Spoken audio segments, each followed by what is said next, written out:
Okey, kancing tersadai dekat sini untuk berapa minggu dah. Sebab tak boleh start. Aku dah tukar macam-macam lah. Aku tukar distributor baru. Aku tukar apa ni, ignition coil baru. Still dia tak boleh start sebab dia macam tak ada spark tau. Spark plug aku dah tukar baru. Spark plug kabel aku tak tahu. Sebab spark plug kabel ni aku beli kat Shopee harga belas-belas ringgit. Aku rasa mungkin benda ni yang rosak kot. Sebab dia tiba-tiba mati satu malam. Satu malam dia tiba-tiba mati. Lepas tu tak boleh nak start. Bapak malu sangat. Malukan dia mati macam tu je. So aku pergi kedai spare part, aku beli ignition leads ni. Sebab pakai kabel lah maksud dia. Beli RM40. Mungkin dia low sikit je. Tapi aku tak suka dia warna biru lah. Jom aku nak try dulu yang ni. So cara aku nak ni biar dia tak lari, cabut satu-satu. Maksudnya cabut yang ni, pasang dekat dia punya tempat dia.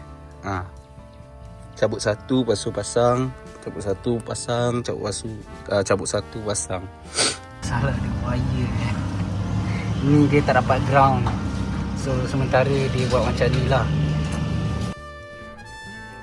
Aku kena check balik wiring dia.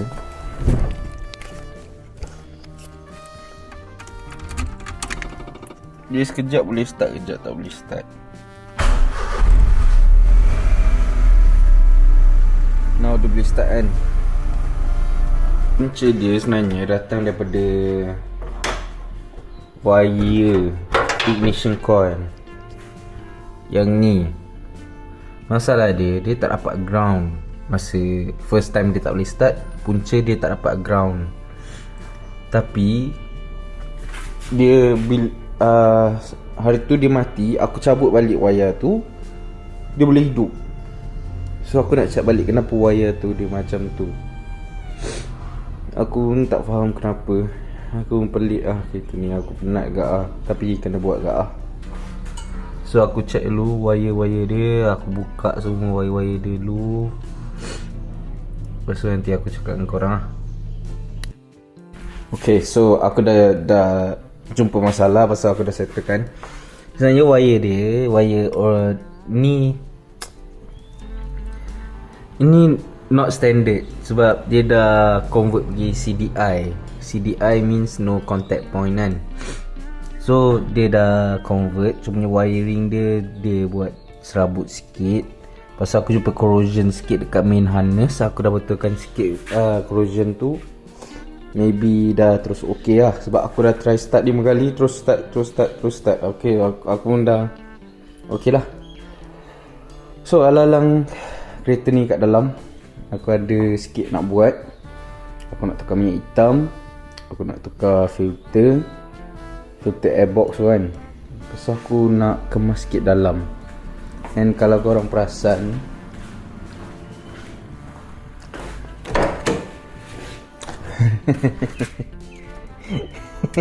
batang pecah dia ni, pecah. Ada kat belakang ni.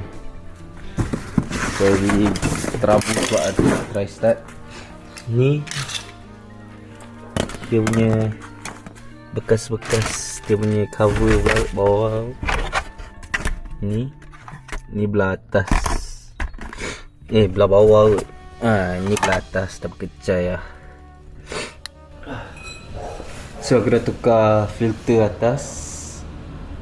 Oil filter lah, bukan filter apa-apa lah. Oil filter. Masukkan balik nut ni. So kita dah boleh isi minyak hitam di atas. So minyak hitam kali ni aku pakai 10-30. Dia lebih tebal sikit. Dia lebih pekat, bukan tebal. Dia lebih pekat untuk engine lama ni lah. So minyak enjin pekat ni elok untuk macam kereta-kereta lama,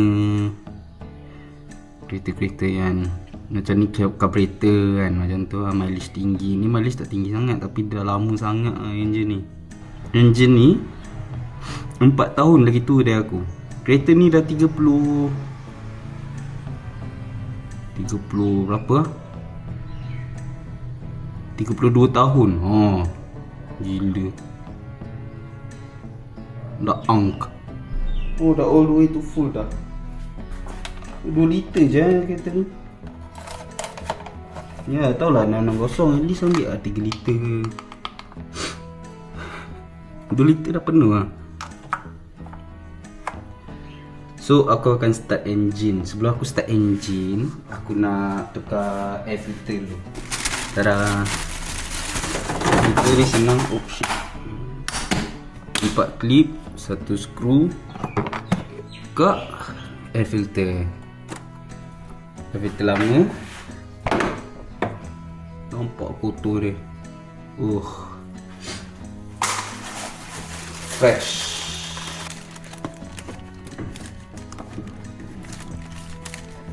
Okay.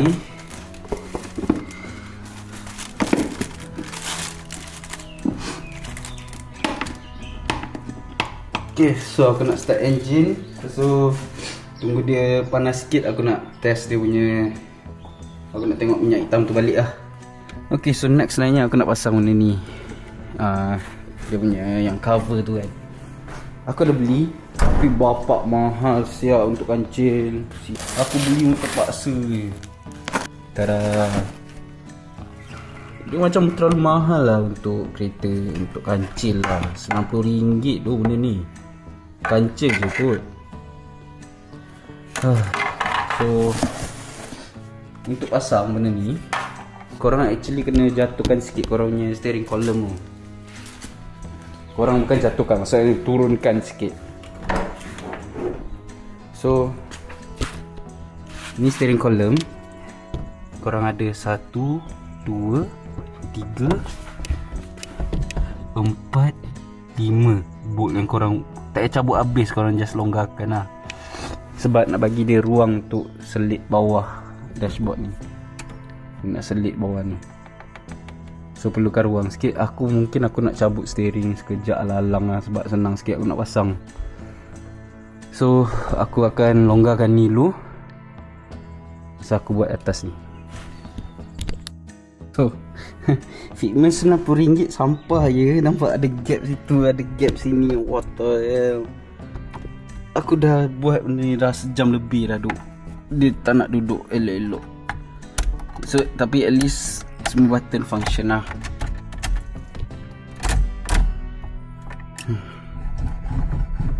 Okay lah tu. Aku dah betul-betul tak give up lah, give up.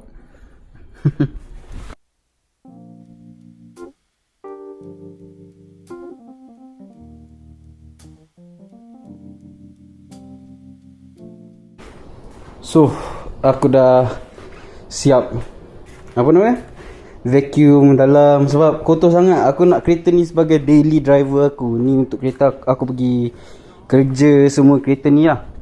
So dulu ingat aku letak kapet yang macam ni, yang dia full, dia jenis cover full luagai kan.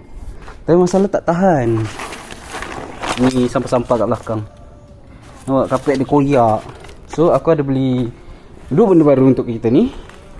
Kapet dalam, lepas tu papan kat belakang ni. Sekejap lagi aku tunjuk ke orang.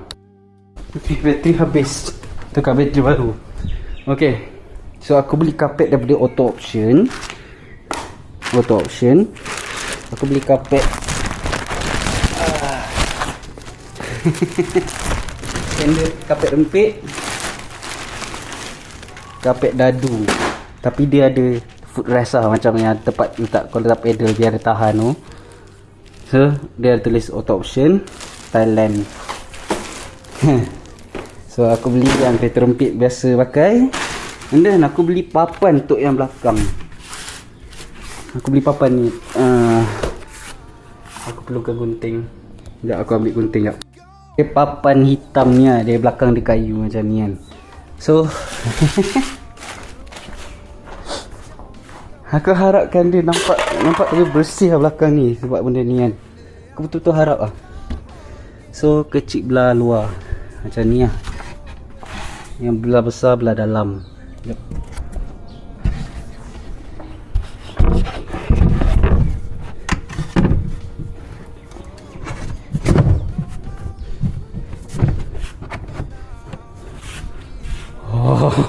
Terus nampak kemas lah. Terus nampak kemas gila tu. Oh baik tu. Macam ni lah aku suka tu. So jom pasang kapet. Benda-benda kecil macam ni. Benda-benda kecil ni best. Best gila. Pasang kapet.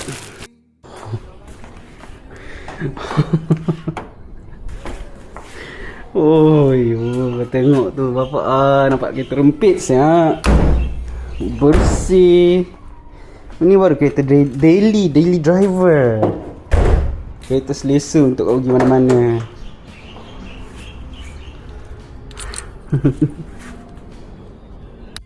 So aku dah buat sepah kau ni. Aku kena kemaskan semua ni sebelum isteri aku balik nanti. Kalau tak, kau tahulah. So aku kemas dulu semua benda ni lah. Okay, so settle dah kemas-kemas. Aku dah bawa masuk Honda aku masuk dalam sini dah. So kancil ni dah perfect lah daily. Untuk daily lah macam sebab sekarang ada radio. Interior nampak bersih. Oh my god, bersih gila siap. Cat aku tak peduli sangat sebab kereta ni untuk aku pergi kerja harian. Orang buka tu pop. Aku tengok kereta aku dah berapa hari aku bawa apa jadi. So kereta ni dah cukup perfect untuk jadi kereta harian aku. Cuma sekarang ni aircon aku tak sejuk. Aku kena betulkan aircon dulu sebelum aku nak macam kereta ni perfect lah. So maybe next time pergi betulkan aircon kereta ni. So aku tak tahu title video hari ni macam mana. So jumpa korang next time. Harap korang enjoy tengok kereta kancil punya transformation sikit-sikit ni. So jumpa korang next time. Bye.